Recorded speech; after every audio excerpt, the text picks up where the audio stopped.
দুনিয়ার মধ্যে শ্রেষ্ঠ এক মাজলিস, কোরআন ও হাদিসের মাজলিস, জিকির আসকারের মাজলিস, আলেম ওলামাদের মাজলিস। এই মাজলিসে আসার, বসার, বলার, শোনার তৌফিক আল্লাহ পাক দান করছেন। এর জন্য শুকরিয়া দান সবাই বলে আলহামদুলিল্লাহ। এই মাজলিস শ্রেষ্ঠ মাজলিস কেন বললাম? এই মাজলিসের গোটা এরিয়াকে ফেরেশতারা ঘিরা ফেলেছে। অনবরত আল্লাহ পাক রব্বুল আলামিন রহমত সাকিনা বর্ষণ করতেছে।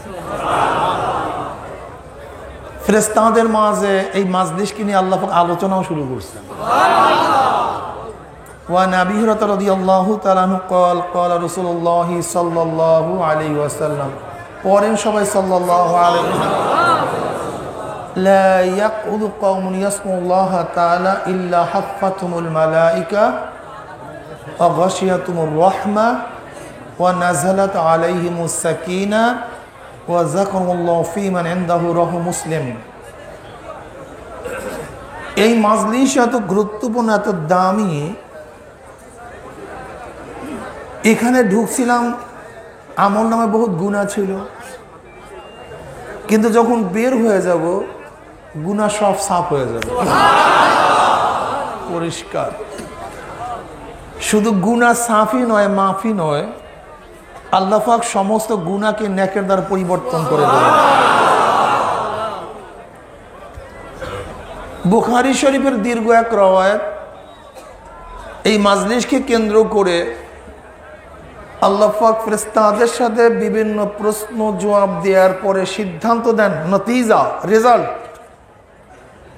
উশহিদুকুম আন্নী কদ গফারতু লাহুম। ফেরেশতারা সাক্ষী থাক, গোটা মাজলিসের বান্দাদের গুনাহ খাতা সব মাফ করে দেন। ইয়াকুলুল মালাকু মিনাল মালাইকাতি ফীহিম ফুলানুন লাইসা মিনহুম ইন্নামা জালি হাজাতান ইয়াকুলুল্লাহু আযজা ওয়া জাল্লা হুমুল জুলাসাউ লা ইয়াশকা জালিসুহুম। রাহুল বুখারী। এক ফেরেশতা বলতেছে, মাওলা হে, যারা তোমার কাছে জান্নাত চায়, জিকির আজকার করছে, জাহান্নাম থেকে নাজাত চায়, তাদের তো মাফ করার যুক্তি আছে, কিন্তু অমুককে মাফ করলা কেন? তারা তো জিকির আজকারও করার জন্য আসে নাই, জান্নাতও চায় নাই, জাহান্নাম থেকে নাজাতের জন্য তারা তোমার কাছে আরজি পেশ করে নাই, তাদেরকে মাফ করলা কেন? আল্লাহ পাক কি জবাব দিলেন? কে কোন কারণে ঢুকছে দেখার বিষয় নয়, যারা ঢুকছে সব মাফ হয়ে গেছে। উদাহরণস্বরূপ, জমিদার বাড়ির বরযাত্রীর কাঠ আপনি পান নাই, কিন্তু গেটের মধ্যে বরযাত্রীদের সাথে ঢুকে গেছেন, দস্তারখানে বসছেন কাঠবিহীন অবস্থায়। ওই দস্তারখানে কেউ কাঠওয়ালা, কেউ কাঠ ছাড়া, কেউ দাওয়াতি, কেউ নন দাওয়াতি, বসছেন দাওয়াতিওয়ালাদের সাথে, বসছেন কাঠওয়ালাদের সাথে। এখন কি কাসেম খাদিমদার বলবে, ভাই কাঠ আছে কিনা, কাঠ আছে কিনা? এটা ইজ্জত আবরুর খেলাফ, এটা মেহমান নেওয়াজির খেলাফ। কাঠওয়ালা মেহমানদের সাথে যদি কাঠবিহীন মেহমান বসে, কাঠ দেখে দেখে তাদেরকে তাকসিম করা হয় না, খানা দেয়া হয় না, বরং কাঠওয়ালাদের সাথে নন কাঠওয়ালারা বসতে পারলে কাঠওয়ালাদের জন্য যেই মেহমানদারি, যেই আপ্যায়ন হবে, যেই ব্যবস্থা হবে, কাঠবিহীনদের জন্য হুবহু একই ব্যবস্থা হবে। তাই দুনিয়ায় যদি কাঠবিহীন ওয়ালারা কাঠওয়ালাদের সাথে থাকলে, বসলে একই মেহমানদারি হতে পারে, তা আমরাও এখানে কিছু আছি কাঠবিহীন, গুনাহগার, নালায়েক, আর কিছু আছে কাঠওয়ালা, যারা জাকিরিন, শাকিরিন, আবেদিন, সালিহিন, মুত্তাকিন, যাদের সাথে আল্লাহ সম্পর্ক আছে, আমাদের সাথে সম্পর্ক নেই, রাবেতা নাই। আমরা কাঠবিহীন কাঠওয়ালাদের সাথে বসছি। যেরকম দুনিয়ায় কাঠওয়ালাদের সাথে কাঠবিহীনরা বসলে একই মেহমানদারি করা হয়, ঠিক আজকেও আমরা যারা কাঠবিহীন কাঠওয়ালাদের সাথে বসছি, তাদের উপরে যখন মাগফিরাতের ঘোষণা আসবে, রহমাতের ঘোষণা আসবে, সাকিনা বর্ষিত হবে, আল্লাহ পাক আমাদেরকে মাহরুম করবেন না। তাদের সাথে থাকার কারণে আল্লাহ পাক আমাদেরকে মাফ করে দেবেন। হুমুল জুলাসা উলা ইয়াশকা জালিসুহুম, যে ব্যক্তি ঘেরানওয়ালা, সে নিজে শুধু ঘেরান পায় না, তার ঘেরান অন্যকে উপকার করে, অন্যকে ঘেরানওয়ালা করিয়া দেয়। যদি ঘেরানওয়ালা তার ঘেরান অন্যকেও দান করতে পারে, ভালো ব্যক্তি তার ভালো নিজের মধ্যে সীমাবদ্ধ থাকে না, তার ভালো কাজগুলি অন্যের মধ্যে সারাইয়াত করে। ঠিক আমরাও যারা আছি, যদি ঘেরানওয়ালাদের সাথে নেককারদের সাথে বসতে পারি, তা আল্লাহ পাক আমাদেরকে মাহরুম করবেন না, তাদের নেক আমাদের মধ্যে পড়ে যাবে। ধানের মধ্যে চিটা থাকে, আলাদা করলে 1 টাকাও বিক্রি হয় না, কিন্তু চিটাগুলি ধানের সাথে জড়িয়ে থাকতে পারলে একই দরে বিক্রি হয়ে যায়। চাউলের রঙের চাউলের মধ্যে হাজারো পাথর থাকে, আলাদা করলে 4 আনাটাও বিক্রি হয় না, কিন্তু চাউলের সাথে জড়িয়ে থাকতে পারলে একই দরে বিক্রি হয়ে যায়। ঠিক তদ্রূপ আল্লাহ ওয়ালাদের সাথে আমরা থাকতে পারলে আশা করা যায় আমরা একই দরে বিক্রি হয়ে যাব। আল্লাহ আমাদের সবাইকে কবুল করে নেন। এই মাজলিস অনেক গুরুত্বপূর্ণ, অনেক দামি। তো এইমাত্র বললাম, আল্লাহ পাক রব্বুল আলামিন কালামে পাকের মধ্যে ফরমান, ইন্নাল্লাযীনা আমানু ওয়া আমিলুস সালিহাতি কানাত লাহুম জান্নাতুল ফিরদাউসি নুজুলা। ঈমান, ঈমান কি জিনিস? আল্লাহ পাকের সিফাত, জাত যেইভাবে আছে সেইভাবেই মানা, না বাড়ানো না কমানো। নবী আলাইহিসসালাতু ওয়াস সালামের আওসাফ সিফাত যাহা আছে সেইভাবেই তাকে মানা, না বর্ধিত করা না কমতি করা। ঠিক না? আল্লাহ পাকের সিফাত 2 প্রকার, এক সিফাতে জাতিয়া, সিফাতে আফালিয়া। জাতি সিফাত সব সময় তার সাথে মুত্তাসিফ থাকে, সম্পৃক্ত থাকে, কোনো সময় তার থেকে জায়েল হয় না। আল্লাহ পাকের কুদরত, আল্লাহ পাকের হায়াত, আল্লাহ পাকের ইলম, এগুলির থেকে আল্লাহ পাক কখনো কোনো অবস্থাতেই দুর্বৃত হন না। ঠিক না? আর সিফাতে আফালিয়া কখনো করেন, কখনো করেন না। যেমন আল্লাহ পাকের এক সিফাত, তিনি মানুষকে, প্রাণীকে মানেন। মাননেওয়ালা কে? বাঁচানেওয়ালা কে? রেজেকওয়ালা কে? সিফাতে আফালিয়া। আল্লাহ পাক একসাথে সবাইকে মারেন না, কখনো মারেন, কখনো মারেন না। কখনো জিন্দা করেন, কখনো জিন্দা করেন না। কখনো রেজাক দেন, কখনো রেজেক দেন না। ঠিক না? আল্লাহ পাক রব্বুল আলামিনের আর এক ধরনের সিফাত আছে, যেই সিফাতগুলির সাথে আল্লাহ পাক কোনো সময় গুণান্বিত হন না, যেই গুণে কোনো সময় গুণান্বিত হন না। যেমন ঘুম আমাদের একটা সিফাত, গুণ। এই গুণে আল্লাহ পাক কখনো গুণান্বিত হন না। ঝিমটি দেয়া আমাদের গুণ, এই গুণে আল্লাহ পাক কখনো গুণান্বিত হন না। বাচ্চা হওয়া, জন্ম দেয়া, এটা একটা গুণ, কিন্তু আল্লাহ পাক এই গুণে কোনোদিন গুণান্বিত হন না। মৃত্যু একটা গুণ, এই গুণে আল্লাহ পাক কখনো গুণান্বিত হন না। কুল হুয়াল্লাহু আহাদ আল্লাহুস সামাদ লাম ইয়ালিদ ওয়া লাম ইউলাদ ওয়া লাম ইয়াকুল লাহু কুফুয়ান আহাদ। আল্লাহ পাকের সিফাত এবং জাত অনুযায়ী তাকে বিশ্বাস করা, না কমতি করা না বর্ধিত করা। যদি কমতি এবং বর্ধিতর সাথে তাকে মানি, তাহলে ঈমান থাকবে না। উদাহরণ দিলে ক্লিয়ার বুঝতে পারবেন। আল্লাহ পাককে খ্রিস্টানরাও মানে, ইহুদিরাও আল্লাহকে মানে, হিন্দুরাও খালেক মানে, মানার ব্যাপারে কারোর কোনো দ্বিমত নাই। খ্রিস্টানরা আল্লাহকে মানে, খ্রিস্টানরা আল্লাহকে মানে কি মানে না? আবু জেহেল আল্লাহকে মানতে, এমন কি বদরের ময়দানে উপস্থিত হওয়ার আগে কাবা শরীফের গেলাফ ধরিয়া বলতেছে, রব্বে কাবা, হক বাতিলের লড়াই শুরু হয়ে গেছে, তুমি হককে বিজয় করে দাও। এটা আবু জেহেলের দোয়া। আল্লাহ পাক কইছে তোর দোয়া কবুল। আল্লাহ পাক হককে বিজয় করে দিচ্ছেন। খ্রিস্টানরা আল্লাহকে মানে, কিন্তু যা তার গুণ না সেই গুণে গুণান্বিত করে মানে। যেমন জন্ম দেয়া, জন্ম নেয়া, এটা আল্লাহর গুণ না, কিন্তু তারা কি বলছে? আল্লাহ বিবাহ করছে, মারিয়ম তার স্ত্রী, ঈসা তার সন্তান। মানছে ঠিকই, কিন্তু বর্ধিত গুণে। দেখছেন, বেজাল হয়ে গেছে। ইহুদিরা আল্লাহকে মানে, কিন্তু ওজাইর ইবনুল্লাহ, ওজাইর আল্লাহর সন্তান, এই গুণে তাকে গুণান্বিত করে ফেলাইছে, এই জন্য তারাও বাতিল হয়ে গেছে।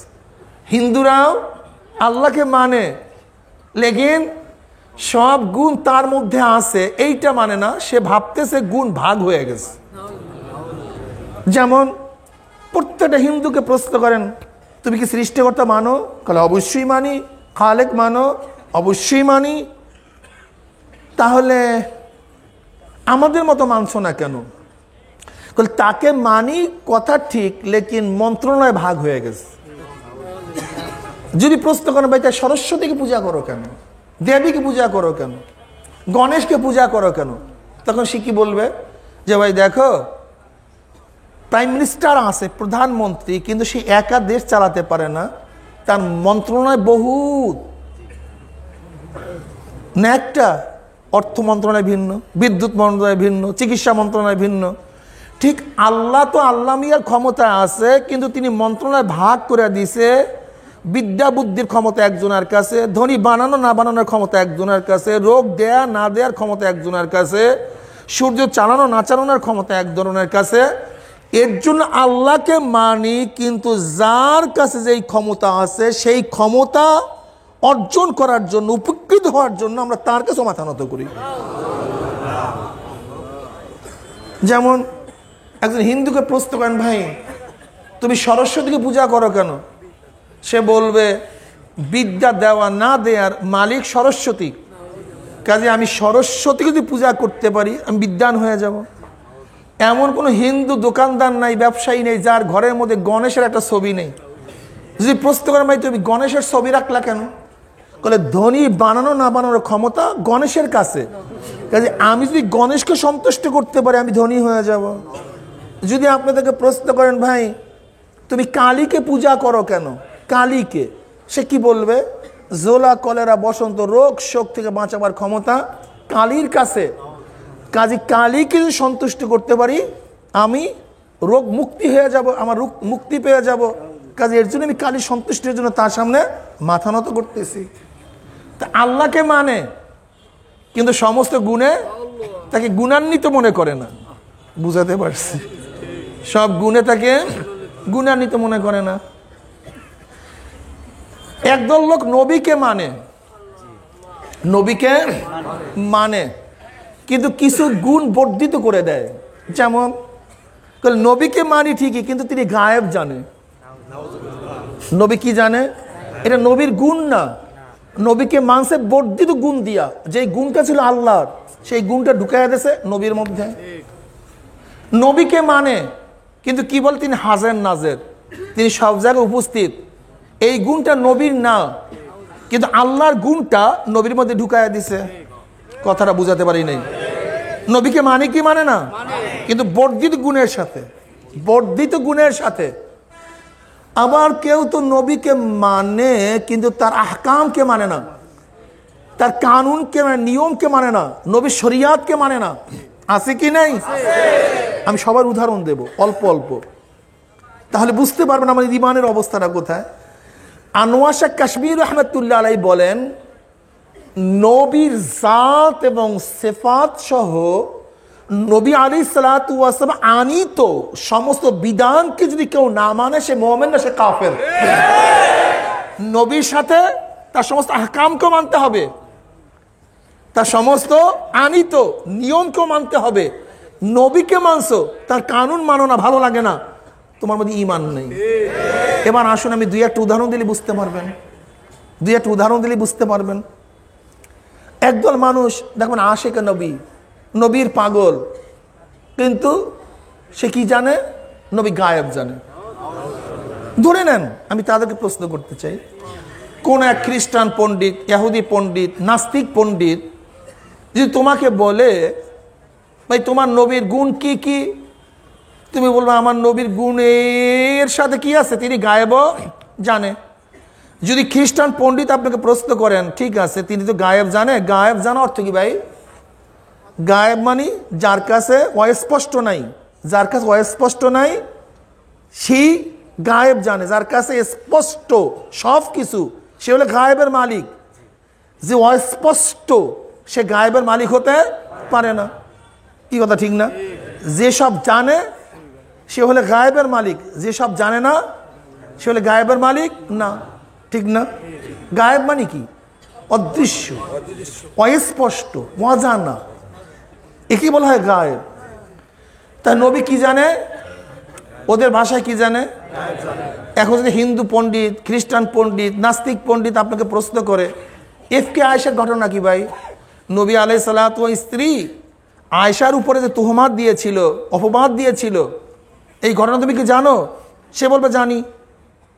এখন যে খ্রিস্টান পণ্ডিত বলে তোমার নবী 40 দিন পর্যন্ত এত এত এত এত কিছু কি করছে, অত সে গায়েবের মালিক, তাহলে সে যেই ঝামেলা করছে, বৈঠক বসাইছে, আয়েশাকে বাড়িতে পাঠাইয়া দিয়েছে, চেহারা মলিন হয়ে গেছে, সমস্ত সাহাবীদেরকে নিয়ে বৈঠক বসছে যে এখন কি করব, সমস্ত সাহাবীদেরকে নিয়ে বৈঠক বসছে, কি ফয়সালা করব, এক একজন এক এক পরামর্শ দিতে আছে। আলিউল মুর্তাজা রাদিয়াল্লাহু বলেন, ইয়া নবী আল্লাহ, নবীদের স্ত্রীদের কোনো অভাব নাই, আপনি চিন্তিত হবেন না, প্রয়োজনে আয়েশাকে তালাক দিয়া দেন। ওমর ইবনে খাত্তাব রাদিয়াল্লাহু বললেন, ইয়া নবী আল্লাহ, তা আখিরি ফয়সালা। এর আগে আমি প্রশ্ন করতে চাই, আয়েশার সাথে আপনার সাথে বিবাহ বন্ধনে আবদ্ধ কে করিয়েছে? নবী আলাইহিস সালাতু ওয়াস সালাম আঙ্গুলি আসমানের দিকে তুললেন যে এই বিবাহ বন্ধনের রাবেতা ওকিল ছিল খোদ আল্লাহ। কি কথা ঠিক না? তখন ওমর ইবনে খাত্তাব বললেন, ইয়া নবী আল্লাহ, যে আপনার এই বিবাহের ব্যবস্থা করছে তার কাছে সুপুর্দ করেন, কোন নবীর জন্য কোন ধরনের স্ত্রী ব্যবস্থা করছে, আমরা তার উপরে সুপুর্দ করেন, আপনি চিন্তিত কেন? নবী আলাইহিস সালাতু ওয়াস সালাম বললেন, জাযাকাল্লাহ ইবনে খাত্তাব, তুমি আমার সমস্ত পেরেশানি দূর করে দিস, আমি এত চিন্তিত কেন? এই ঘটক যে ছিল সেই তো ফয়সালা করবে। এখন খ্রিস্টান পণ্ডিত যদি আপনাকে বলে যে নবী তো আগেই জানতো যে এই ঘটনা ঘটে নাই, তাহলে এই যে চিন্তিত, আয়েশার বাড়ি যাওয়া, এই ফয়সালা নেওয়া, এগুলো ধোঁকাবাজি হয় না? আমাকে বলেন তো, তখন কি জবাব দেবেন আপনি বলেন? আপনি যদি বলেন ভাই হুদায়বিয়া সন্ধি সম্পর্কে জানেন, বলবে হ্যাঁ জানি। ভাই কি হয়েছিল হুদায়বিয়া সন্ধি? বলবেন যে খবর আসছিল কুতিলা উসমান, উসমানকে কতল করা হয়েছে, এরপরে উসমানের কতলের বিচারের জন্য নবী আলাইহিস সালাতু ওয়াস সালাম সবাই বয়াত গ্রহণ করছেন, এক হাত রাখছেন উসমানের জন্য, এক হাতে সবাই বয়াত হয়েছে। তখন আপনাকে প্রশ্ন করে ভাই উনি তো গায়েব জানে যে উসমান কতল হয় নাই, তাই সাহাবাদেরকে নিয়ে যে ঘটনা, এই যে বয়াত, এই গ্যাঞ্জাম, এগুলো সব ধোঁকাবাজি না? কথা বলেন না এখন, এগুলি সব কি? এখন কি অবস্থা বলেন? তাহলে আমি বলবো তুমি আমার নবীকে গায়েব জানে এই কথা বলিয়া তার মর্যাদাকে উচ্চ করো নাই, বরং আমার নবীকে ধোঁকাবাজ বানায়া ফেলাইছে। তোমার নবী তো জানতোই, তাহলে সমস্ত বাহানা করলো কেন?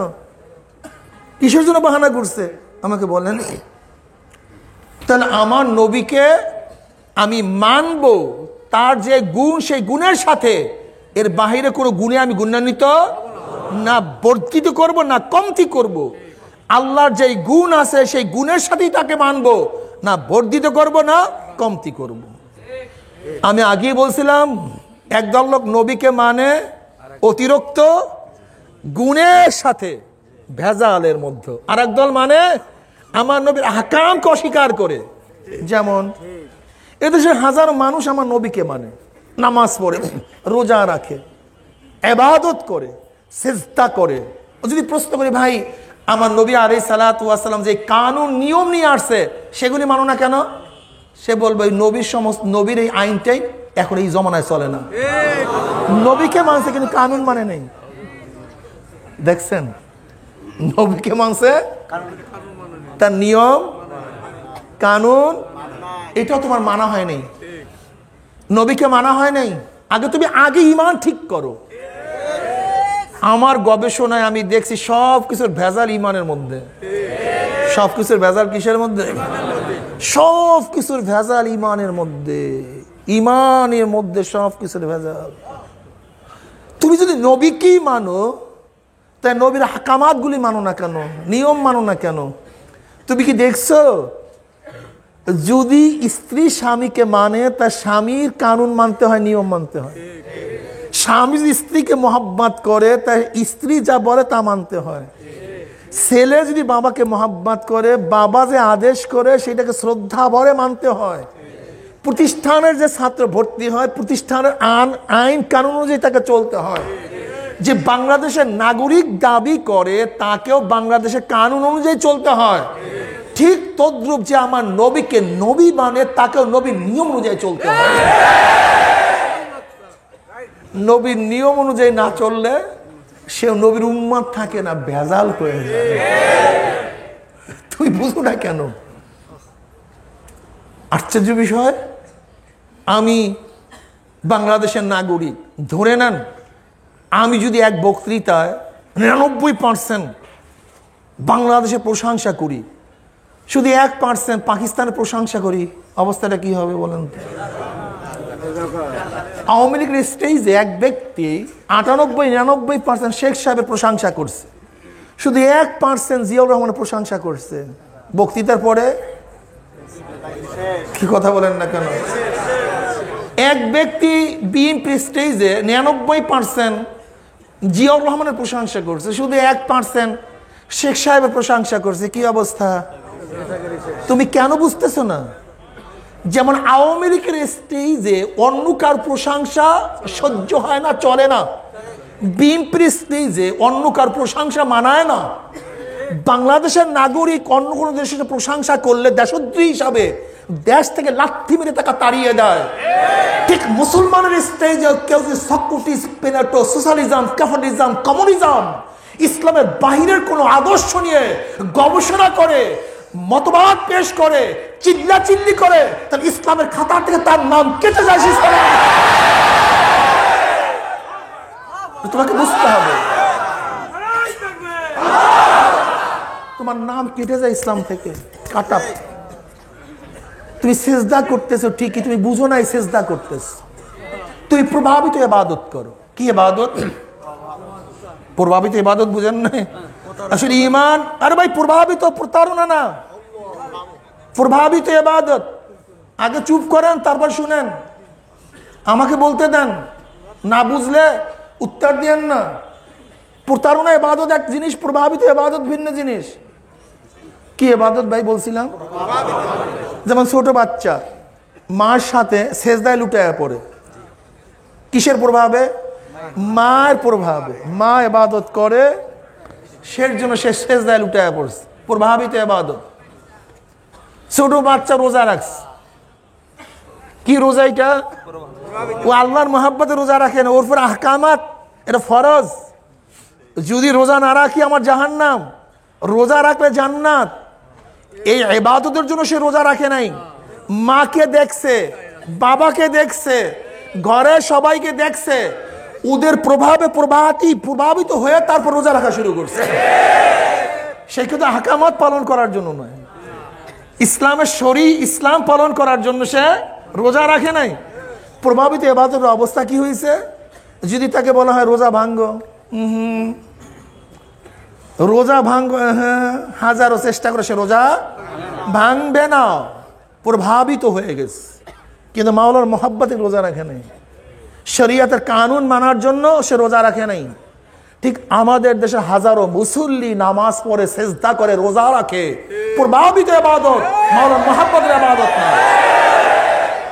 সমাজে সবাই নামাজ পড়ে বিদায় সে নামাজ পড়ে, সমাজের সবাই রোজা রাখে বিদায় সে রোজা রাখে, সমাজের অনেকেই দাড়ি রাখছে বিদায় সে দাড়ি রাখছে, সমাজের অনেকেই টুপি পরে বিদায় সে টুপি পরে, কিন্তু মাওলার মুহাব্বতে ইবাদত করে না। যদি মাওলার মুহাব্বতে ইবাদত করতো, তাই যেই মাওলার জন্য নামাজ পড়ি, যেই মাওলার জন্য রোজা রাখি, যেই নবীর প্রেমে পড়িয়া দাঁড়িয়ে রাখছি, সুন্নাত অনুযায়ী চলছি, সেই নবীর প্রেমে পড়িয়া তারা হাকামাত, তার নিয়ম কানুন কেন মানতেছি না? তখন ইশকাল কেন, আপত্তি কেন, প্রশ্ন কেন, এত প্রশ্ন হবে কেন? তখন তুমি প্রভাবতী ইবাদত করতেছ, তুমি বুঝিয়া শুনি ইবাদত করো না। তোমাকে মনে রাখতে হবে, খুব ভালো মতো বুঝতে হবে, যেরকম টিউবের মধ্যে পাম্প দাও সব জায়গায় ভালো, সুইচের মতো কোনো এক জায়গায় ছিদ্র থাকলে সমস্ত পাম্প শেষ হয়ে যায়। যেরকম তুমি মাছের জন্য যে খাঁচা পাতো, সমস্ত শলাগুলি ভালো, কোনো একটা শলা ফাঁক থাকলে মাছ সেখান থেকে বের হয়ে যায়। ঠিক তদ্রুপ তোমার ইমানের সুন্দুকের মধ্যে কোনো এক জায়গায় ছিদ্র থাকলে সেখান থেকে ইমান সব বের হয়ে যায়। ছিদ্র করিও না ইমানের মধ্যে, ইমানের মধ্যে ছিদ্র করিও না। ইমান বোঝার চেষ্টা করো। আমি মোমেন, আমার নিজস্ব সত্তা বলতে কিচ্ছু নেই। আমি মুসলমান, আমার নিজস্ব সত্তা বলতে কিছু নেই। আমি আমার নবীর পাগল, আমার নিজের বিবেক বুদ্ধি বলতে কিছু নেই।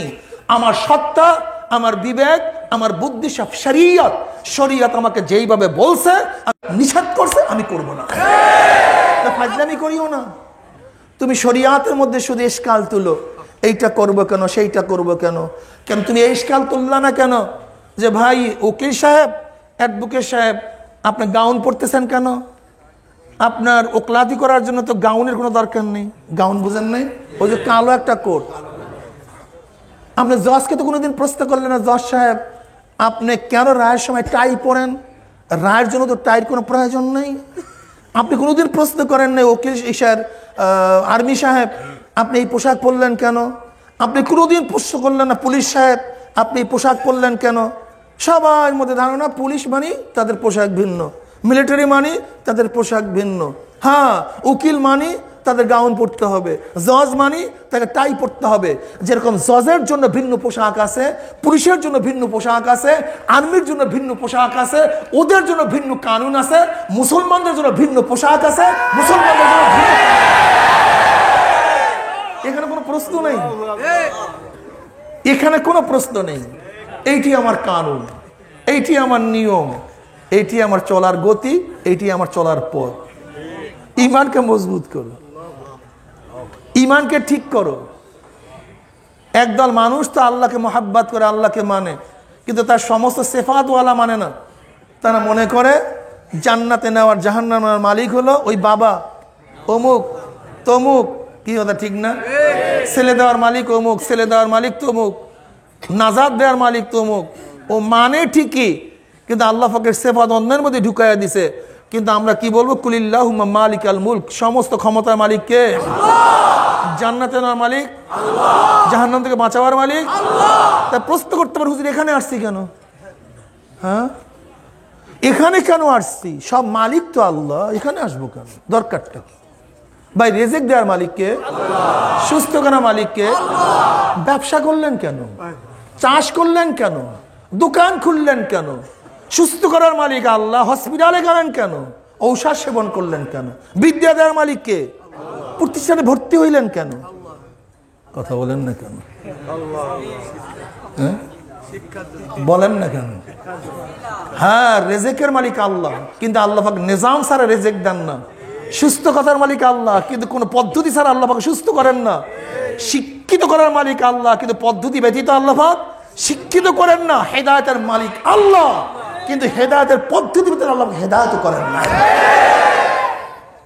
ওয়াকুনু মা'আস সাদিকিন ওয়াত্তাবি সাবিলা মান আনাবা ইলাইয়া ওয়াবতাগু ইলাইহিল ওয়াসিলা ওয়াবতাগু ইলাইহিল ওয়াসিলা। ওয়াসিলা যেই জিনিস দ্বারা মাওলা পর্যন্ত পৌঁছা যায় তাকে ওয়াসিলা বলা হয়। সেটা নামাজ হোক, রোজা হোক, জিকির হোক, তেলাওয়াত হোক, যাকাত হোক, সোহবাত হোক, যাহা কিছু হোক না কেন, মাওলা পর্যন্ত পৌঁছার জন্য যত পদ্ধতি, সমস্ত পদ্ধতি গ্রহণ করার নামই ওসিলা। কি কথা ঠিক না? কেন আসছেন? এও আসছে আল্লাহর হুকুম পালনের জন্য। কিসের জন্য? আল্লাহ পাক কি বলছে? ইহদিনাস সিরাতাল মুস্তাকিম সিরাতাল্লাযীনা আনআমতা। ওহ, কত সুন্দর কথা না? ইহদিনাস সিরাতাল মুস্তাকিম সিরাতাল্লাযীনা আনআমতা আলাইহিম, সিরাতাল কুরআন ওয়াল হাদিস। এই কথা আল্লাহ পাক বলেন নাই? মাওলা হে, তুমি আমাকে কোরআন ও হাদিসের পথ দেখায়া দাও। কোনো জায়গায় নেই। কোন জায়গায় কি আছে? সিরাতাল্লাযীনা, ওই পথ দেখায়া দাও যারা তোমার পথে চলার পরে যাদের উপরে নিয়ামত বর্ষণ করছো, তাদের পথ দেখায়া দাও। তারা কারা? নবীগণ, সিদ্দিকিন, ওয়াস শুহাদাই ওয়াস সালিহিন ওয়া হাসুনা উলাইকা রফিকা। মাওলা হে, কোরআন ও হাদিস দেখিয়া আমি নিজে ইবাদত কোনোদিনই করতে পারবো না। পারবেন নাকি? হ্যাঁ, একজনও আছেন পারবেন? আপনি কিয়ামত পর্যন্ত তাসবিদের কিতাব পড়েন, কিয়ামত পর্যন্ত। কিসের কিতাব? কিন্তু কারোর সোহবাতে যান নাই, কোন উস্তাদ ধরেন নাই। আপনি কোনোদিন কোরআন শুদ্ধ করতে পারবেন? হ্যাঁ, দেখছো অবস্থা কি? কিয়ামত পর্যন্ত তাসবিদের কিতাব পড়লেও একজন উস্তাদের কাছে যতক্ষণ পর্যন্ত সহিভাবে কেরাত না শিখবেন, ততদিন পর্যন্ত কিতাব পড়িয়া কোনোদিন কোরআন শুদ্ধ করা সম্ভব না। আসলে সময় তো অনেক অল্প। তোমাদেরকে একটা কথা বুঝাই, আল্লাহ পাকের নিজামের বাহিরে যায়েন না, তাহলে হেদায়েত পাওয়া যাবে না। জিবরিল আলাইহিস সালাতু ওয়াস সালামকে আল্লাহ পাক নবী আলাইহিস সালাতু ওয়াস সালামের কাছে পাঠাইছেন কেন? কারণটা কি? আল্লাহ পাক তো সরাসরি তার মধ্যে এলকা করতে পারেন, তালাক্কুফি নাফ করতে পারেন। আল্লাহ পাক তার মধ্যে ওহী নাজিল করতে পারেন। পারতেন কি পারেন না? তা জিবরিলকে পাঠাইলেন কেন? একদিনে প্রশ্ন করছো? লা তুহাররিক বিহি লিসানাকা লিতাজালা বি ইন্না আলাইনা জামআহু ওয়া কুরআনা ফাইযা ক্বরানাহু ফাত্তাবি কুরআনা। দেখেন অবস্থাটা কি? তুমি জবানকে লড়ায়ও না, ইন্না আলাইনা জামআহু ওয়া কুরআনা। তোমার মধ্যে কোরআনকে জমা করার দায়িত্বটা আমি নিয়ে নিয়েছি এবং তা পঠন করার দায়িত্ব আমার। সুম্মা ইন্না আলাইনা বায়ানা, এরপর তুমি কিভাবে বয়ান করবে, মানুষের সামনে পেশ করবে, সে দায়িত্ব আমার। কার? আল্লাহ। জিবরিলকে পাঠাইলেন কেন? ইন্না আলাইনা জামাহু ওয়া কুরআনা। কোরআন তো আল্লাহ থেকে জমা করবেন, তা জিবরিলের দরকারটা কি? প্রশ্ন করছেন একদিন? দেখছেন অবস্থাটা কি? হ্যাঁ, আল্লাহ পাক নিজে এখানে ফাইল, নিজে কর্তা। তোমার মধ্যে কোরআন জমা করার দায়িত্ব আমার, তাহলে জিবরিলকে কেন পাঠাইলেন? হ্যাঁ, জমা করার দায়িত্ব মাওলার, পঠন করার দায়িত্ব মাওলার, কিন্তু মাওলা ওয়াসাইল ছাড়া কাজ করে না, মাধ্যম ছাড়া কাজ করে। যে জিবরিলকে পাঠাইয়া দিয়েছে। শিক্ষা দেওয়ার মালিক মাওলায়, কিন্তু উস্তাদের সান্নিধ্য মধ্যে শিক্ষা অর্জন করা যায় না। সুস্থ করার মালিক মাওলায়, কিন্তু কোন ঔষধ ছাড়া আল্লাহ পাক রব্বুল আলামিন তোমাকে সুস্থ করবেন না। এটা আল্লাহ পাকের নিজাম। নিজামের বাহিরে যাবা তো হেদায়েত থেকে মাহরুম হয়ে যাবে। নিজামের বাহিরে গেছো, হেদায়েত বাদ, হেদায়েত নাই, এটা তোমাকে বুঝতে হবে। আমি কথাটা বুঝাতে পারছি। এর জন্য ইন্না আলাইনা জামাহু ওয়া কুরআনা ফাইজা ক্বরানাহু ফাত্তাবি কুরআনা। আমাদের মধ্যে অনেকেরই ভুল ধারণা। কি ভুল ধারণা? যে কাউর কাছে যাব কেন? তা আমি যদি প্রশ্ন করি, জিবরাইলের কাছে নবী গেলেন কেন? জিবরাইল নবীর কাছে আসলেন কেন? এর জবাব দাও তুমি। আল্লাহ কি কমজোর? নবীর মধ্যে তিনি সবকিছু পয়দা করতে পারতেন না? তাহলে কি হইতো? তাহলে তোমরা এই সমস্ত প্রশ্ন তুলতা লামুজহাবিদের মতো, ওই গুমরাহিদের মতো। কি প্রশ্ন তুলতা? যে আমার নবীকে আল্লাহ পাক রব্বুল আলামিন সরাসরি ইলম দান করছে, কাজে আমরা কেন আরেকজন আলেমের কাছে যাব? আমরা সরাসরি আল্লাহর কাছে ইলম চাই। কথা বুঝাতে পারছি? এই প্রশ্ন তুলতা। শোনো, এদিকে খেয়াল দেই, খুব ভালো মতো বোঝার চেষ্টা করেন। নামাজ ফরজ করছে কে? আহকাম নিয়ে আসছে জিব্রাইল। কিন্তু জিব্রাইল আলাইহিস সালাম থিওরিক্যাল শুধু নামাজ শিক্ষা দেন নাই, বরং কি করছেন? প্রতি 5 ওয়াক্ত নামাজে 2 বার, প্রথম ওয়াক্তে এবং শেষ ওয়াক্তে 2 বার প্র্যাকটিক্যাল নিজে ইমামতি করি আমার নামাজ, আমার নবীকে নামাজ শিক্ষা দিস। প্র্যাকটিক্যাল, ওস্তাদ ছাড়া হয় না, ওস্তাদ ছাড়া হয় নাই, হবে। এর জন্য কিতাবুল্লাহ রেজালুল্লাহ, কিতাবুল্লাহ, আল্লাহ পাক রব্বুল আলামিন যেখানে কিতাব পাঠাইছেন সেখানে রেজাল্ট পাঠাইছেন। এমন না যে কিতাব আছে রেজাল্ট নেই, কিন্তু হাজারো জায়গা আছে রেজাল্ট আছে কিন্তু কিতাব নেই। কি আছে? রেজাল্ট আছে কিন্তু কিতাব নাই, কিন্তু কিতাব আছে রেজাল্ট নাই, এরকম ঘটনা একটাও নেই। সিরাতাল্লাযীনা আনআমতা ওয়াত্তাবি সাবিলা, ওয়াত্তাবি ইত্তেবা করো, অনুসরণ করো, মান ওই ব্যক্তির, সাবিল মান সাবিলা মান আনাবা ইলাইয়া, যে আমার দিকে ঝুঁকে গেছে, আমার পথ ধরছে, আমার অনুসরণ করে, তার পথ ধরো, তার অনুসরণ করো। তাই এখানে আসছি কেন? আল্লাহ পাকের হুকুম পালন করার জন্য। ঔষধ খাই কেন? হুকুম পালন করার জন্য। কথা বলেন না কেন? এখানেও আসছে আল্লাহ পাকের হুকুম পালন করার জন্য, মাওলাকে পাওয়ার জন্য আসছে। বুঝাতে পারছি? আনআমতা আলাইহিম গায়রিল মাগদুবি, দেখায়ও না তাওরাতের পথ, দেখায়ও না ইনজিলের পথ, দেখায়ও না ত্রিপথের পথ, দেখায়ও না গীতার পথ, দেখায়ও না রামায়ণের পথ, দেখায়ও না মহাভারতের পথ। এরকম বলছে। মাগজুব কারা? ইয়াহুদি দল, কারা? খ্রিস্টান, এও ব্যক্তি, এরাও কি? আনআমতা আলাইহিম, তাও ব্যক্তি, মাগজুব তারাও ব্যক্তি, দলও তারা ব্যক্তি। কোনো কিতাব না, চাই সে কোরআন হোক, চাই সে বাতিলি কিতাব হোক, কিতাবের কথা বলেন নাই। দেখছেন অবস্থা। সিরাতাল্লাযীনা আনআমতা আলাইহিম গায়রিল মাগদুবি আলাইহিম ওয়ালাদ-দাল্লিন। ইবনে কাসির রাহমাতুল্লাহ আলাইহি সহ সবাই একমত, মাগদুব বলতে ইহুদি। মাগজুব কারা? ইহুদিদেরকে মাগজুব কেন বলা হয়? মাগজুব হলো ওই ব্যক্তিরা যারা সত্য জানিয়াও সত্য মানে না, সেটা হলো মাগজুব। আর দল বলা হয় যারা সত্যের পথে চলে না, তাদেরকে দল বলা হয়। এর জন্য খ্রিস্টান হলো দল, ওরা সত্যান্বেষী না।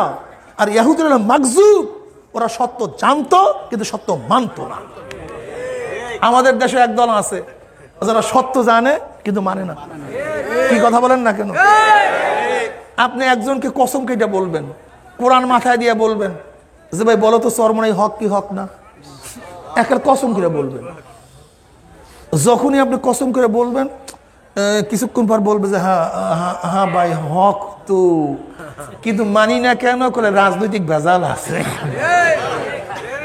তোর মাগজুব, এইটা কি? এটা মাগজুব। ও সত্য জানে কিন্তু সত্যান্বেষী না, সত্যের মধ্যে চলে না। আর একটা জানি না, করে চরমনি সম্পর্কে চিনি না, জানার প্রয়োজন মনে করি না। এটা হলো দল। দল হতে পারে, কি কথা ঠিক না? এরকম আছে কি নাই?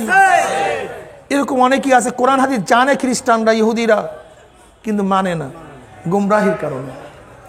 আনআমতা আলাইহিম গায়রিল মাগদুবি আলাইহিম ওয়ালাদ-দাল্লিন, দেখায়ও না কাদের পথ? কথা বলেন না কেন? ইহুদিদের পথ। দেখায়ও না খ্রিস্টানদের পথ, মাগজুব। ঠিক আমাদের দেশে একদল লোক আছে যারা বিভিন্ন দল করে ক্ষমতার জন্য পাগল। তারা জানে আমরা যেই দল করি দলটা ঠিক না, এটা ইসলামের পথ না, এইটা নবীর আমার পথ না, এইটা জান্নাতের পথ না, এইটা নাজাতের পথ না। তারা জানে যদি প্রশ্ন করেন নাজাতের পথ কোনটা, তারা বলবে কোরআন ও হাদিস অনুযায়ী চললে এইটাই নাজাতের পথ। কিন্তু তারা মানে না, সব মাগজুবের গোষ্ঠী, সব মাগজুবের গোষ্ঠী, সব মাগজুবের গোষ্ঠী, মাগজুব। আল্লাহ আমাদের সবাইকে মাফ করে দেও। আনআমতা আলাইহিম গায়রিল মাগদুবি আলাইহিম ওয়ালাদ-দাল্লিন। আল্লাহ দেখায়ও না তাদের পথ যারা মাগজুব, যাদের তুমি গজব নাযিল করছো। এ আমার মুজাহিদ ভাইরা, এ আমার মুসলমান বাবারা, নবী আলাইহিস সালাতু ওয়াস সালামের মুহাব্বত আমাদের ঈমান। লা ইউমিনু আহাদুকুম হাত্তা কুনা হাব্বা ইলাইহি মিন ওয়ালিদিহি ওয়া ওয়ালাদিহি ওয়ান নাসি আজমাইন।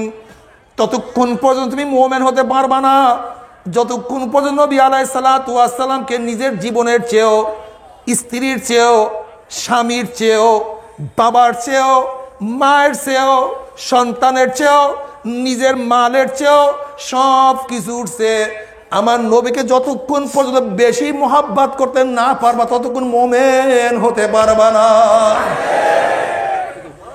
মুমিনের আলামত আমার নবীর মোহাব্বত তার অন্তরের মধ্যে থাকতে হবে। নবী আলাইহিস সালাতু ওয়াস সালাম, নবী আলাইহিস সালাতু ওয়াস সালাম মোহাব্বত আমাদের অন্তরের মধ্যে থাকতে হবে। নবী আলাইহিস সালাতু ওয়াস সালাম মোহাব্বত কেমনে করবা, কিভাবে প্রমাণ করবা? নবী আলাইহিস সালাতু ওয়াস সালাম মোহাব্বতের কিভাবে করতে হবে আমার নবী বাতায়া দেয়। মান আহাব্বা সুন্নতি ফাকাদ আহাব্বানি ওয়া মান আহাব্বানি কানা মাই ফিল জান্নাল্লাহ। মান আহাব্বা সুন্নতি ফাকাদ আহাব্বানি ওয়া মান আহাব্বানি কানা মাই ফিল জান্নাহ। যারা আমার সুন্নাতকে মোহাব্বত করলো তারা আমাকে মোহাব্বত করলো, আর যারা আমাকে মোহাব্বত করলো আমি নবী তাদেরকে রাখিয়া যাব না, আমি তাদেরকে সঙ্গী নিয়ে জান্নাতে চলিয়া যাব। আমার দোস্ত, আজকে বর্তমান জমানায় অনেকে নবীকে মানে, নবীর আইন পালন করার চেষ্টা করে, কিন্তু নবীর সুন্নাত পছন্দ করে না। আছে কি নাই? যদি বলে ভাই দাড়ি রাখো না কেন, রাগ করিয়েন না বাবা, আমি মোটামুটি উদাহরণ দিয়া যায়, আপনি বুঝিয়া নিয়েন, সারিয়া নিয়েন। বলবেন দাড়ি রাখো না কেন, বলে দাড়ির মধ্যে কি ইসলাম ঠেকছে নাকি? টুপি পরো না কেন, টুপির মধ্যে ইসলাম আছে নাকি? লম্বা জামা পরো না কেন, লম্বা জামার মধ্যে ইসলাম আছে নাকি? যদি বলেন আপনি নামাজ পড়ো রাখো না কেন, অথচ সুন্নাতের পাগল কারা ছিল? আব্দুল্লাহ ওমর রাদিয়াল্লাহু তাআলা মদিনার থেকে বের হয়েছেন হজ করার জন্য।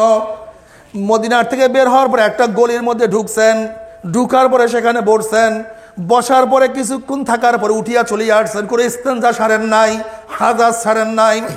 সাথীরা প্রশ্ন করতেছে, হযরত আপনি কেন ঢুকছেন গলির মধ্যে, কেন বসছেন, কোন হাজতও সারলেন না, আবার কেন উঠিয়ে আসছেন? আব্দুল্লাহ ইবনে ওমর রাদিয়াল্লাহু জবাব দিলেন, আমি কেন বসছি, কেন ওখানে গেছি তোমরা কি জানো? করেন না। কারণ সরদার দু আলম আলাইহিস সালাতু ওয়াস সালাম এসে এখান থেকে রওনা করার সময় আমার নবী এই পথে যাওয়ার সময় দেখছি ওখানে ঢুকছে, ওখানে বসছে, কিন্তু পায়খানাও করে নাই, প্রস্রাবও করে নাই। আমার নবী কেন গেছে, কেন বসছে আমি জানি না, আমার নবীকে দেখছি তাই আমি তার অনুকরণ করতে সেই কাজ করছি। এর নাম মুহাব্বত, এর নাম মুহাব্বত। আর তুমি আমি কি করি? শুধু কানুন খোঁজ করি, এইটা খোঁজ করি, সেইটা খোঁজ করি। এ আশেকের দলেরা তুমি কি দেখো নাই? কিরে দোষ তুই এইভাবে চুল কাটলি কেন? কলে হলিউডের অমুক নায়ক এই ডিজাইনের চুল কাটছে। কলে কিরে দোষ তুই এই ডিজাইনের পোশাক পরলি কেন? কলে ব্রাজিলের অমুক খেলোয়াড় এই ডিজাইনের পোশাক পরছে। করে কিরে দোষ তুই এই রঙের জামা পরলি কেন?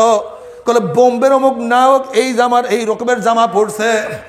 যদি বোম্বের নায়কের প্রেমে পড়িয়া, খেলোয়াড়ের প্রেমে পড়িয়া সেই ডিজাইনের চুল কাটতে পারো, সেই রঙের পোশাক পরতে পারো, সেই ডিজাইনের জুতা পরতে পারো, সেই রঙে রঙিন হতে পারো, তাই মদিনাওয়ালার যারা পাগল হয়ে গেছে তারাও তার রঙের দাড়ি রাখে, তার ডিজাইনের চুল কাটে, তার ডিজাইনের টুপি পরে, তার ডিজাইনের জামা পরে। এখানে দ্বিতীয় কোনো প্রশ্ন তারা তুলতে পারে না। আসলে তুমি নবীর পাগল না, তো তুমি শয়তানি করতেছো। তুমি প্রভাবিত ইসলাম পালন করো, প্রভাবিত ইসলাম পালন করো। সেবগাতাল্লাহ ওয়া মান আহসানু মিনাল্লাহি সেবগা। তুমি কি জানো যেরকম পুলিশের পোশাক পরিহিত কোন এক ব্যক্তির রাস্তার মাঝখানে পড়িয়া যায়, ওখান থেকে পুলিশের কাফেলা গেলে তার সাথী ভাইকে না নিয়ে পুলিশের কাফেলা যেতে পারে না। আর্মির কাফেলার কোনো এক ব্যক্তি কোনো এক জায়গায় বিপদে পড়লে ওই কাফেলার মানুষ তাকে উদ্ধার না করিয়া সেখান থেকে যায় না। ঠিক নবী আলাইহিস সালাতু ওয়াস সালাম সুন্নাত অনুযায়ী যারা চলবা, কিয়ামতের ময়দানে নবীর কাফেলা যখন চলতে থাকবে, তাদেরকে না রাখি আমার নবীও, তাদেরকে রাখি আমার নবীও যাবে না। আল্লাহ, এটা বুঝতে হবে তোমাকে। তুমি কেন বুঝতেছো না? তুমি ভাবছো কি আমরা কি টুপি ছাড়তে পারি না? 100 বার ছাড়তে পারি। আমরা দাড়ি কাটতে পারি না? 100 বার কাটতে পারি। আমরা প্যান্ট শার্ট পরতে পারি না? 1000 বার পড়তে পারি। আমরা আওয়ামী লীগ বিএনপি করতে পারি না? 5000 বার করতে পারি। করি না কেন? কারণটা কি? টুপি পড়তে পারি না, ছাড়তে পারি না তা না, কিন্তু ছাড়ি না। দাড়ি কাটতে পারি না তা না, কাটতে পারি কিন্তু কাটি না। লম্বা জামা ছাড়তে পারি না তা না, কিন্তু আমরা কোনোদিন ছাড়ি না। কারণটা কি? নবী আলাইহিস সালাতু ওয়াস সালাম প্রেমে পড়িয়া গেছি। নবী আলাইহিস সালাম কি বলছেন?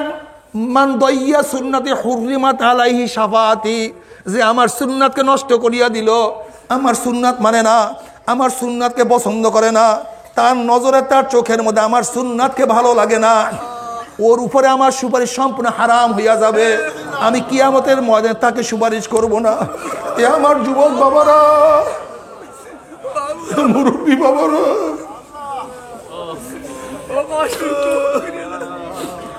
আমার যুবক বাবারা, আমার নবীর সুপারিশ না হলে কোনো উপায় হবে না। তুমি কার জন্য করো? তুমি কার জন্য, কার সাথে সজ্জিত হইতে আছো? বাবারে সুন্নাত অনুযায়ী চলো, এর মধ্যে মজা। কি যে মজা! তুমি দাড়ি কাটো, এখানে হাজার হাজার মানুষ আছে, গোটা দুনিয়া তার ডাইন হাতে দিয়া দিবার। যদি বলো দাড়ির মধ্যে পোষ লাগাও, গোটা দুনিয়ার মধ্যে লাথি মারবে, কিন্তু দাড়ির মধ্যে পোষ মারবে না। এখানে হাজার হাজার লোক আছে, যদি বলো টুপি সারিয়া দাও, তোমাকে এত হাজার টাকা দেবে, এত কোটি টাকা দেবে, গোটা টাকার মধ্যে লাথি মারবে, কিন্তু মাথার দিকে টুপি সে নামাইতে পারবে না। আল্লাহ তুমি কবুল করিয়া নাও বাবারে। হ্যাঁ, যদি সুন্নাত অনুযায়ী চলতেই পারো। জনাব মুহাম্মদুর রাসূলুল্লাহ সাল্লাল্লাহু আলাইহি ওয়াসাল্লামকে সাহাবারা প্রশ্ন ইয়া নবী আল্লাহ, কিয়ামতের ময়দানে নবী আদম থেকে শুরু করে কিয়ামত পর্যন্ত সমস্ত মানুষ কিয়ামতের ময়দানে উঠবে, আপনি আমাদেরকে কিভাবে চিনবেন? নবী আলাইহিস সালাতু ওয়াস সালাম বলেন, হে আমার সাহাবারা, যদি লক্ষ লক্ষ ঘোড়ার মধ্যে কোনো একটা ঘোড়ার কপালের মধ্যে চাঁদ থাকে, পা গুলি সাদা থাকে, তাকে কি বের করতে কোনো কষ্ট হয় নাকি? না ইয়া নবী আল্লাহ, তাকে তো বের করতে কোনো কষ্ট হয় না। নবী আলাইহিস সালাতু ওয়াস সালাম ফরমান, যারা ইবাদত করবে তাদের কপালের থেকে সিজদার চিহ্ন থেকে নূর ঝলকাইতে থাকবে, তাদের উজুরের স্থানগুলি সব নূরে আলোকিত হয়ে যাবে। যারা মাথায় টুপি রাখবে, টুপিটা নূরের মতো আলো হয়ে যাবে। তাদের নূর দেখিয়া, চেহারা দেখিয়ে আমি তাদেরকে চিনতে পারবো। নবী আলাইহিস সালাতু ওয়াস সালাম যখন বলবে, আয় আয় আমার উম্মতরা, আমি তোমাদেরকে এক গ্লাস হাউজে কাউসারের পানি পান করাইয়া দেই, 50,000 বছরের মধ্যে আর পানির পিপাসা লাগবে না। সমস্ত মানুষ দৌড় দিবে পানি পান করার জন্য। পথের মধ্যে একদল মানুষদেরকে ফেরেশতারা আটকাইয়া ফেলাইবে, যাইতে দিবে না। তখন ওই সমস্ত লোক বলবে, ইয়া নবী আল্লাহ, ইয়া রাসূলুল্লাহ, আপনি আমাদেরকে ডাক দিছেন, কিন্তু ফেরেশতারা আমাদেরকে আসতে দেয় না। নবী আলাইহিস সালাতু ওয়াস সালাম বলবেন, হে আমার ফেরেশতারা, আমার উম্মতকে ছাড়িয়া দাও, আমি ওদেরকে এক পেয়ালা হাউজে কাউসারের পানি পান করাইয়া দেব, 50,000 বছরের মধ্যে আর পানির পেশা লাগবে না।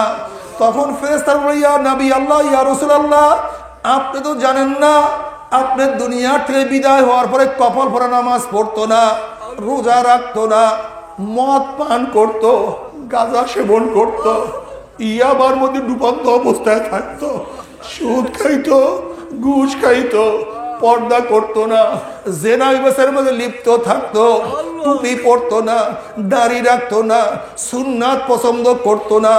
বরং যারা সুন্নাত অনুযায়ী চলতো, টুপি উঠে মাঝে মাঝে থুক মারতো, দাড়ি ধরিয়া ইয়ার সুন্নতি জামা ধরিয়া টানা ইসরা করতো। আপনার হুকুম তো মানতই না, বরং ইসলাম অনুযায়ী যারা চলার চেষ্টা করত, তাদের মাথার মধ্যে বাড়ি দিয়া মাথা ফাটাইয়া ফেলাইতো, তাদেরকে জেলখানায় ঢুকাইয়া ফেলাইতো, তাদেরকে অত্যাচার করতো, অবিচার করতো, ঘৃণা করতো, তাদের সাথে শত্রুতা করতো, জেলে ঢুকাইয়া ফেলাইতো। আপনার দিন পছন্দ করতো না, দিনকে পরিবর্তন করিয়া ফেলাইছে। নবী আলাইহিস সালাতু ওয়াস সালাম এই কথা শোনার পরে তার কলিজা মুবারক মধ্যে কষ্ট লাগিয়া যাবে, ব্যথা লাগিয়া যাবে। এরপর নবী আলাইহিস সালাতু ওয়াস সালাম বলবে সোকান সোকান সোকান সোকান, দূর হ দূর হ দূর হ, তোরা আমার উম্মত না। আল্লাহ আল্লাহ তুই আমাদের মাফ করিয়া দাও। আমার যুবক বাবারা, আমার মুরব্বী বাবারা, কিয়ামতের ময়দানে নবী আলাইহিস সালাতু ওয়াস সালাম যদি তোমাকে আমাকে পরিচয় না দেয়, তাহলে কে তোমাকে আমাকে পরিচয় দিবে? কার কাছে হাউজে কাউসারের পানি পান করবা? কে তোমার জন্য আমার জন্য সুপারিশ করবে? বুখারীর মধ্যে রওয়ায়াত আছে, লম্বা এক হাদিস, নবী আলাইহিস সালাতু ওয়াস সালাম পুসরাতের কিনারায় দাঁড়ানো অবস্থায় থাকবে। নবী আলাইহিস সালাতু ওয়াস সালাম দাঁড়ানো অবস্থায় তার উম্মতরা পানি দেওয়া শুরু করবে। যাদের ঈমান আমল মজবুত, একদল উম্মতের ঈমান আমল এত মজবুত হবে, ওই 30,000 বছরের পুসরাত 1 সেকেন্ডের মধ্যে পানি দিয়ে আমার মাওলার জান্নাতে চলে যাবে। আল্লাহ তুমি কবুল করিয়া নাও। যাদের ঈমান আমল একটু দুর্বল হবে, জোরে চলা গতিতে, বাতাসের গতিতে পুসরাত পাড়ি দিয়া মাওলার জান্নাতে চলিয়া যাবে। আল্লাহ তুমি কবুল করিয়া নাও। যাদের ঈমান আমল একটু দুর্বল হবে, জোরে চলনেওয়ালা ঘোড়ার গতিতে পুসরাত পাড়ি দিয়া মাওলার জান্নাতে চলিয়া যাবে। কেউ দৌড়াইয়া দৌড়িয়া পুসরাত পাড়ি দিয়া মাওলার জান্নাতে চলিয়া যাবে। কেউ হাঁটিয়া হাঁটিয়া আস্তে আস্তে ঘুরলাইয়া ঘুরলাইয়া পুসরাত পাড়ি দিয়া চলিয়া যাবে। কত নাফরমান দেখবে তার ছেলে পুসরাত পাড়ি দিয়া চলিয়া গেছে, বাবা আটকা পড়িয়া গেছে। আবার কত ছেলে দেখবে বাবা চলিয়া গেছে, ছেলে আটকা পড়িয়া গেছে। কত স্ত্রী দেখবে তার স্বামী চলিয়া গেছে, স্ত্রী আটকা পড়িয়া গেছে। কত স্বামী দেখবে তার স্ত্রী চলিয়া গেছে, স্বামী বেচারা আটকা পড়িয়া গেছে। কত উস্তাদ দেখবে ছাত্র চলিয়া গেছে, উস্তাদ ধরা খেয়ে গেছে। আমার কত উস্তাদ দেখবে ছাত্র চলিয়া গেছে, উস্তাদ ধরা খেয়ে গেছে। কত মালিক দেখবে গোলাম চলিয়া গেছে, মালিক আটকা পড়িয়া গেছে। কত হাজার কোটি টাকার মালিক দেখবেন তার গেটের দারোয়ান আল্লাহওয়ালা ছিল, সে পুসরাত পাড়ি দিয়া মাওলার জান্নাতে চলিয়া গেছে, মালিক বেচারা আটকা পড়িয়া গেছে। আল্লাহ তুমি মাফ করিয়া দাও। আল্লাহ কত রাস্তার পকেট চলিয়া যাবে, কত হাজার কোটি টাকার মালিক ধরা খেয়া যাবে। মুমিনের পুসরাত পাড়ি দেখে নাফরমানদের মনের মধ্যে আশা হবে আমরাও পুসরাত পাড়ি দিতে পারবো। যখন নাফরমান বদমাশ ঈমানবিহীন আমলবিহীন হামাগুড়ি হাপ্পুর দিয়ে আস্তে আস্তে পুসরাত উঠবে, ওদের ঈমানের মজবুতি নাই, আমলের মজবুতি নাই, নামাজ পড়তো না, নামাজ পড়তো না, আজানের সময় চাটকি ছাড়া মানে ব্যস্ত থাকতো, রোজা রাখতো না, ওপেনে পান চাবাইতো, বিড়ি টানতো, কত আর কি ফাজলামি করতো। দাড়ি তো রাখতোই না, বরং যারা দাড়ি রাখছে তাদের দাড়ি দিয়ে কত ফাজলামি করতো। বোরখা তো পড়তোই না, কিন্তু যারা বোরখা পড়তো তাদেরকে কত নিনজা বলিয়া কত আর কি ফাজলামি করতো। আহা, ওইদিকে কিয়ামতের মধ্যে আযাব সহ্য করতে পারবে না। আবার দেখবে পুসরাত পাড়ি দিয়ে একদল মানুষ চলিয়া যাইতে আছে, তাদের যাওয়া দেখিয়া না ফরমানের মনের মধ্যে আশা হবে আমরা পুসরাত পাড়ি দিতে পারবো। যখন ঈমানবিহীন আমলবিহীন হামাগুড়ি হাপ্পুর দিয়া আস্তে আস্তে হাপ্পুর দিতে পুসরাত উঠবে, অমনি কাটিয়া কাটিয়া পিছলাইয়া পিছলাইয়া গুম গুম করে জাহান্নামের মধ্যে পড়িয়া যাবে। আর তোমরা সহজে জাহান্নাম থেকে উঠবে না। আল্লাহ আল্লাহ তুই আমাদের সবাইকে মাফ করিয়া দাও। এ আমার মুরব্বী বাবারা, এ আমার যুবক বাবারা, পর্দার মা বোনেরা, আজকে দুনিয়ার মধ্যে কত আনন্দ ফুর্তির মধ্যে জীবন কাটাইতে আছে, আর আল্লাহ না করুক জাহান্নামের ফয়সালা হইয়া যায়, জাহান্নামে চলিয়া যায়, তাহলে অবস্থা কি হবে? জাহান্নামী লোকরা জান্নাতি লোকদের দেখতেও পারবে, আবার ডাকিয়া বলবে হে আব্দুল্লাহ, হে আব্দুর রহমান, তুই না আমার কাজের বুয়া ছিলি, ওরে আব্দুল্লাহ তুই না আমার গেটের দারোয়ান ছিলি, ওরে আব্দুর রহমান তুই না আমার ড্রাইভার ছিলি, ওরে আব্দুল সত্তার তুই না আমার পাশের বাড়ির গরিব লোক ছিলি। তুই নামাজ পড়ছো, আমি নামাজ পড়ি নাই। তুই রোজা রাখছো, আমি রোজা রাখি নাই। তুই বোরখা পড়ছো, পর্দা করছো, আমি তো উলঙ্গ হইয়া রাস্তায় বের হয়েছি। তোদেরকে কত টিটকারি ফাইজলামি করছি। আজকে আল্লাহ পাক তোদের কত নিয়ামত দান করছে, জান্নাতের মধ্যে কত আনন্দ ফুর্তির মধ্যে লিপ্ত হয়ে আছো। আর আমার কলিজা শুকায়া গেছে, পেঁয়াজ শুকায়া গেছে, পানির পিপাসায় গলা শুকায়া গেছে, আর সহ্য করতে পারি না। আনাফিদু আলাইনা মিনাল মাই আও মিম্মা রাযাকাকুমুল্লাহ। আব্দুল্লাহ আমাকে এক গ্লাস পানি দে। এক গ্লাস পানির দরকার নেই, অর্ধেক পানি আমাকে দে। আমাকে একটা আপেল দে, একটা আপেলের প্রয়োজন নাই, অর্ধেক আপেল আমাকে দে।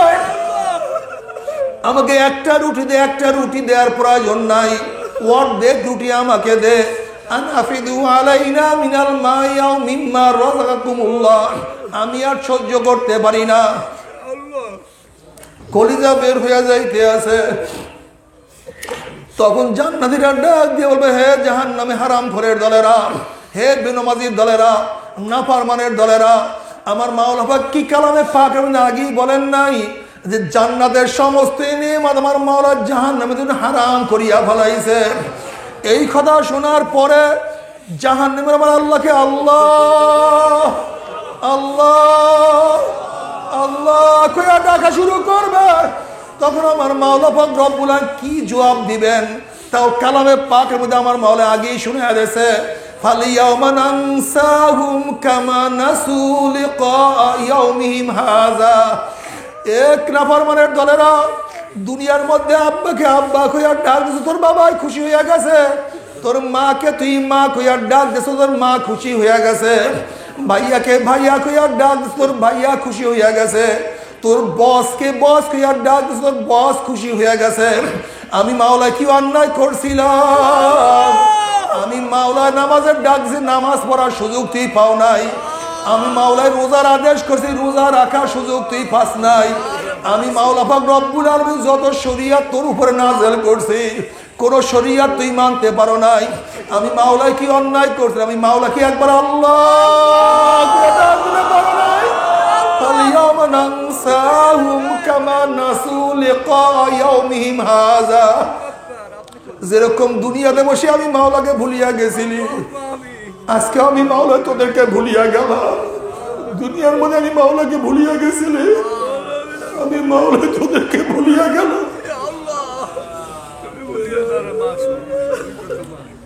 এরপরে নাফরমান গাধার মতো চিল্লানো শুরু করবে, গাধার মতো চিল্লাইতে থাকবে।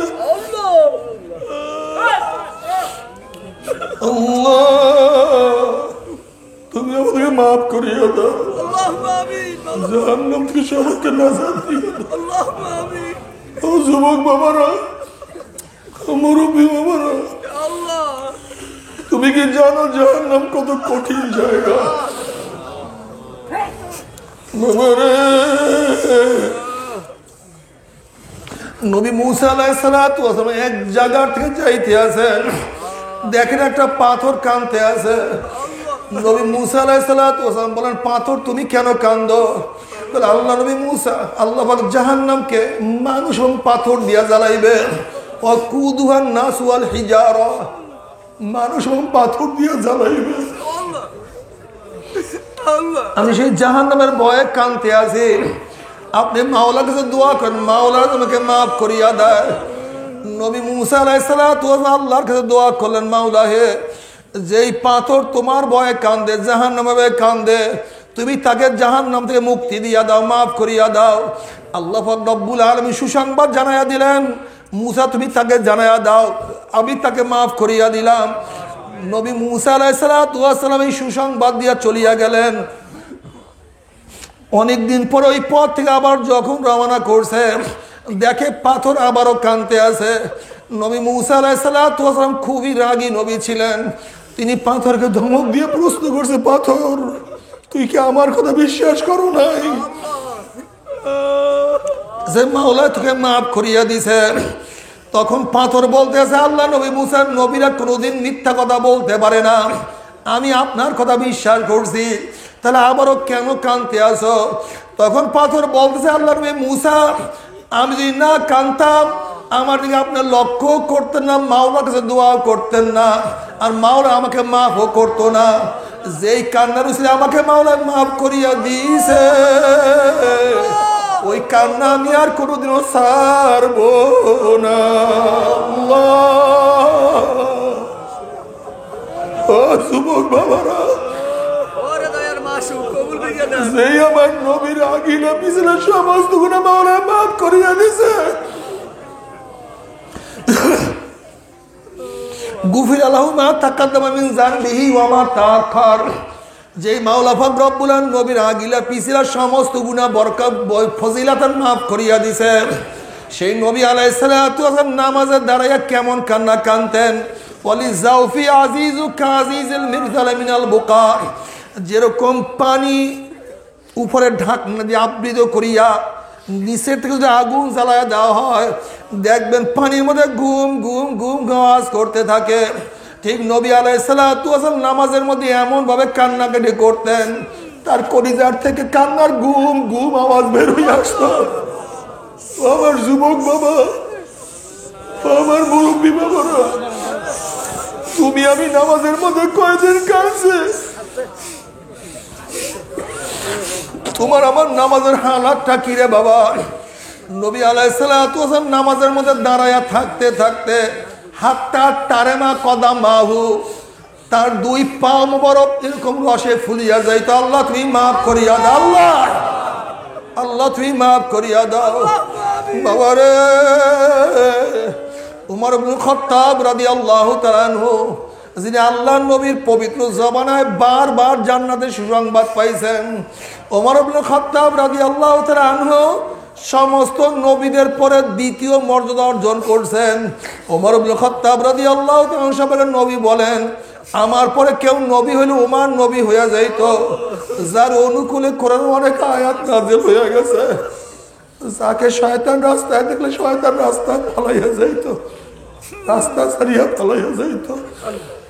এই ওমর রাদিয়াল্লাহু কাঁদতে কাঁদতে গাল মোবারক দুটা কালো দাগ পড়াইয়া ফেলাইছে। সবাই বলে, হযরত আপনার কালের কালো দাগ ভালো লাগে না, ঔষধ লাগান ভালো হইয়া যাবে। ওমর রাদিয়াল্লাহু ফরমান, হে আমার সাথীরা, কিয়ামতের ময়দানে যখন আল্লাহ পাক প্রশ্ন করবে, ওমর আমার কাছে কি নিয়ে আসছো?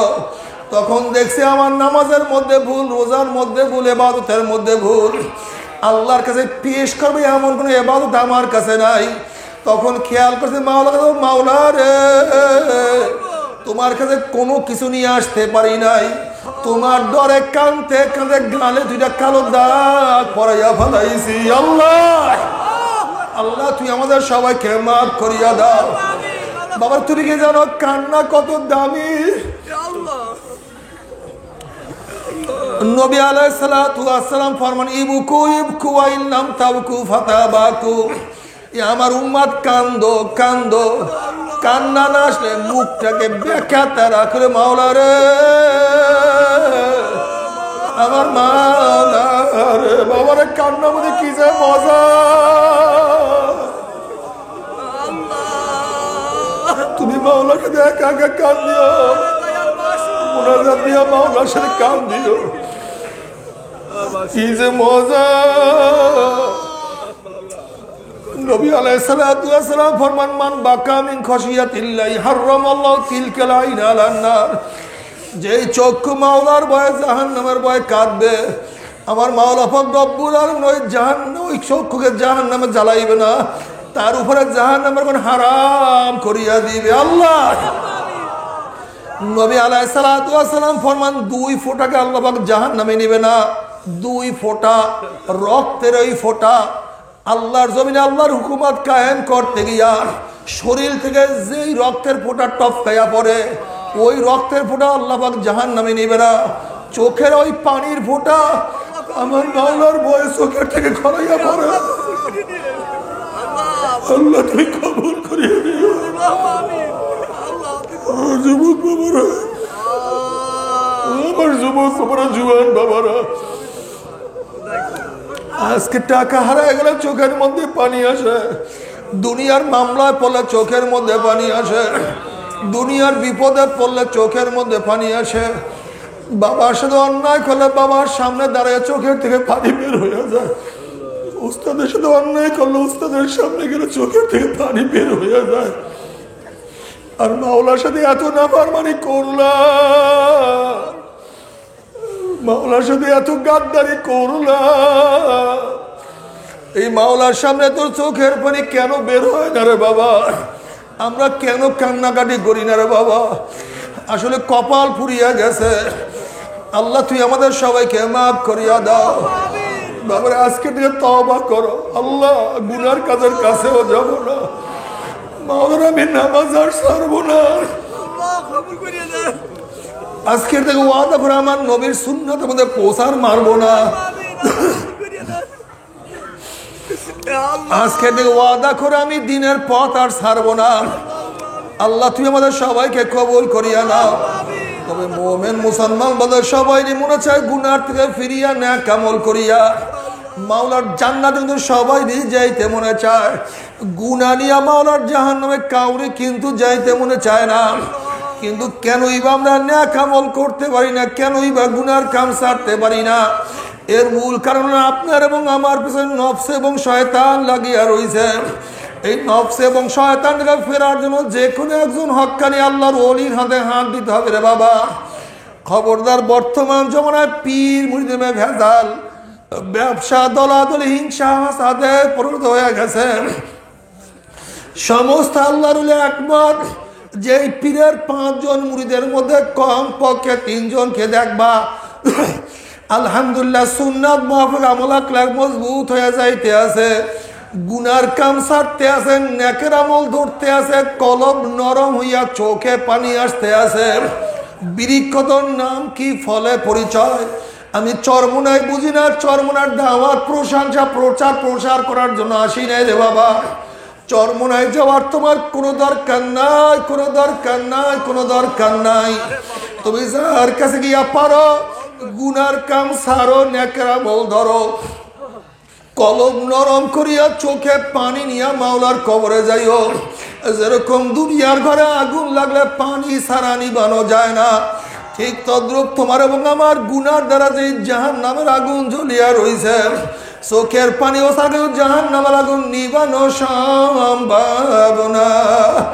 কাজে আমার জন্য দোয়া চাই, আমিও দোয়া করি, সবাই সবার জন্য প্রাণ খুলিয়া দোয়া করো যেন কিয়ামতের ময়দানে গলাগলি বাঁধিয়া মাওলা একসাথে জান্নাতে যাওয়ার তৌফিক দিয়া দেয়। আল্লাহুম্মা আমিন।